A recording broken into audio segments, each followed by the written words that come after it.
സംസ്ഥാനത്തെ സ്വകാര്യ ബസ് ഉടമകൾ പ്രക്ഷോഭത്തിലേക്ക് കടക്കുകയാണ്. വിദ്യാർത്ഥികളുടെ കൺസെഷൻ നിരക്ക് ₹1 എന്നുള്ളത് വർദ്ധിപ്പിക്കുക, മോട്ടോർ വാഹന വകുപ്പും പോലീസുമൊക്കെ അന്യായമായി പിഴ ചുമത്തുന്ന ഒഴിവാക്കുക തുടങ്ങി നിരവധി ആവശ്യങ്ങൾ ചൂണ്ടിക്കാട്ടിക്കൊണ്ടാണ് ഇവർ പ്രക്ഷോഭത്തിലേക്ക് കടക്കുന്നത്.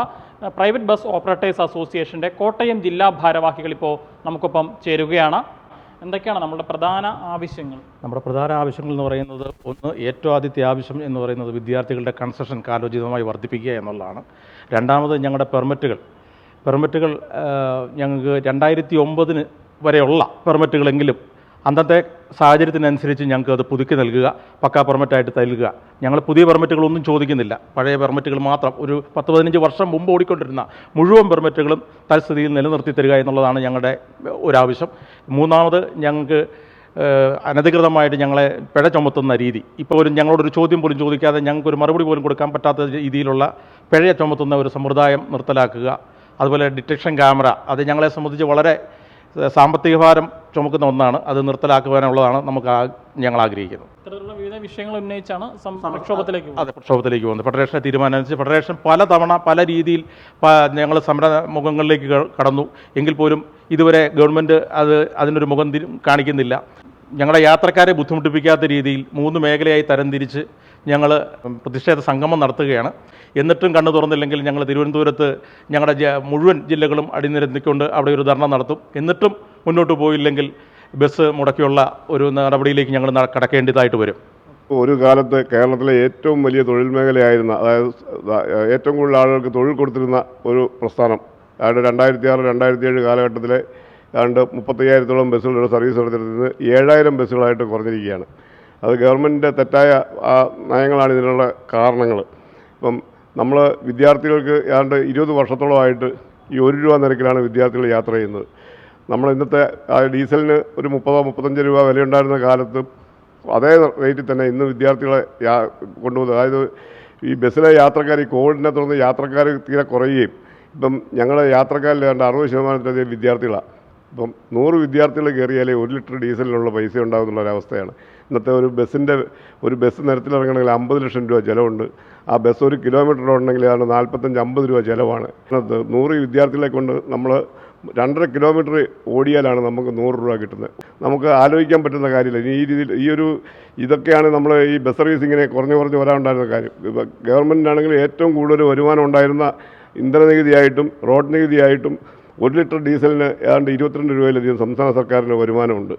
അപ്പം ഞങ്ങളുടെ പെർമിറ്റുകൾ പുതുക്കി തരണം എന്ന് ഞങ്ങൾ ആവശ്യപ്പെടുമ്പം ഓരോ പെർമിറ്റും പുതുക്കി തന്നാൽ ഓരോ പെർമിറ്റും ഓടുമ്പം സർക്കാരിന് ലക്ഷക്കണക്കിന് രൂപ ഖജനാവിലെത്തുന്ന സർക്കാരിന് വരുമാനമുള്ള മേഖലയാണ്.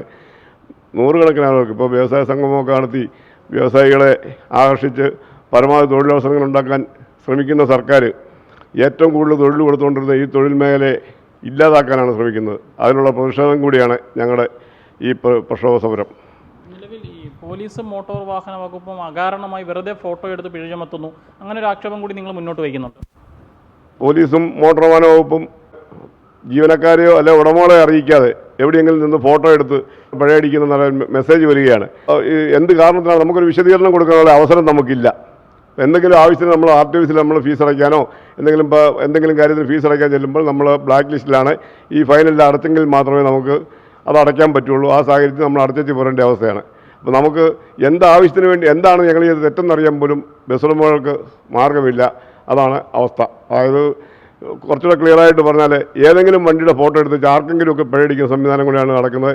അതിന് വേണമെങ്കിൽ ഞാനൊരു തെളിവൂടെ ഹാജരാക്കി തരാം. അതായത് കോട്ടയം പാമ്പാടി ഓടുന്ന KL5 AQ 1809 എന്നൊരു ബസ് എൻ്റെ മൊബൈലിൽ കിടപ്പുണ്ട്. ആ ബസ്സിന് പിഴയടിച്ചിരിക്കുന്നത് പാലായിക്ക് ഓടുന്നൊരു ബസ്സിൻ്റെ പടം കാണിച്ച.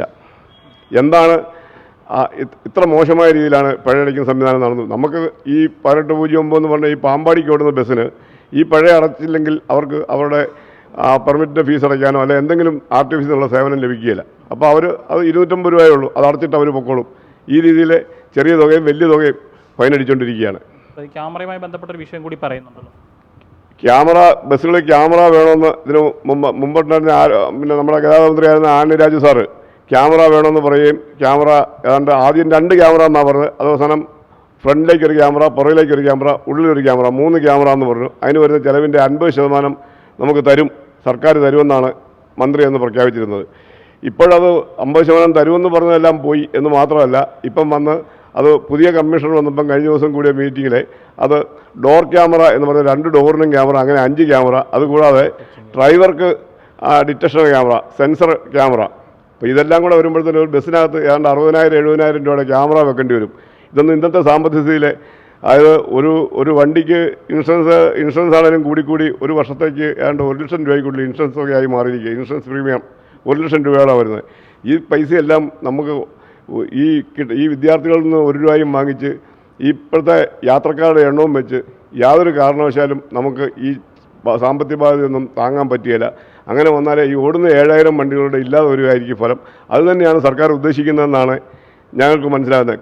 കൂടുതൽ പോലീസ് ക്ലിയറൻസ് സർട്ടിഫിക്കറ്റ്, ഇങ്ങനെ ഓരോ പുതിയ നിയമങ്ങളും കൊണ്ടുവന്ന് ആവശ്യമില്ലാത്ത ഒരുപാട് കാര്യങ്ങൾ ചെയ്ത് ഈ സാമ്പത്തിക ബാധ്യത ഉണ്ടാകുന്ന, ഇപ്പം ഞങ്ങൾ സ്പീഡ് ഗവർണർ കൊണ്ടുവന്നു, അപ്പോൾ അത് കഴിഞ്ഞ് നമുക്ക് GPS കൊണ്ടുവന്നു. ഈ ക്യാമറയ്ക്കൊക്കെ നമ്മൾ മാസം അതിൻ്റെ സിമ്മ് ചാർജ് ചെയ്യണം, അതിന് ചിലവുണ്ട്. GPS വർഷം റിന്യൂ ചെയ്യുന്ന അവർക്ക് ഇഷ്ടമുള്ള കാശ് 3,500 രൂപ, 3,000 രൂപ, 4,000 രൂപയാണ് GPS റിന്യൂ ചെയ്യുന്ന ഓരോ വർഷം മേടിക്കുന്നത്. ഇതൊന്നും പോരാഞ്ഞിട്ട് നമ്മൾ വെച്ചിരിക്കുന്ന സ്പീഡ് ഗവർണർ ഓടിച്ചു നോക്കിയാൽ 60 കിലോമീറ്റർ കട്ടാവുമെന്നറിയാം. പക്ഷേ അതിന് നമ്മൾ ഡീലർമാരുടെ കയ്യിൽ നിന്ന് സർട്ടിഫിക്കറ്റ് മേടിച്ചു കൊടുക്കണമെന്ന് ആവശ്യപ്പെടുകയാണ്. ആ സർട്ടിഫിക്കറ്റിന് അതിനും നമ്മൾ 1,500-2,000 രൂപ കൊടുത്ത്, ഇപ്പോൾ ഒരു CF എന്നൊക്കെ പറഞ്ഞാൽ ഒരു വർഷത്തെ ഫിറ്റ്നസ് ടെസ്റ്റ് വണ്ടി പണിതാൽ മാത്രം പോരാ. നമ്മൾ നിരവധി കമ്പനികളിൽ നിന്ന് അവിടെ നിന്നെല്ലാം സർട്ടിഫിക്കറ്റ് വാങ്ങിച്ച് നമ്മൾ ഹാജരാക്കേണ്ട അവസ്ഥയാണ്. അപ്പം ഇത് നമുക്ക് ഈ സാമ്പത്തിക ബാധ്യതകൾ ഒരു തരത്തിൽ ഈ സർവീസുകൾ മുമ്പോട്ട് കൊണ്ടുപോകാൻ മേലാത്ത രീതിയിലുള്ള സമീപനമാണ് സർക്കാരിൻ്റെ ഭാഗത്തുനിന്നുണ്ടാകുന്നത്. അത് ഒഴിവാക്കണം എന്നുള്ളതാണ് നമ്മുടെ പ്രധാന ആവശ്യം.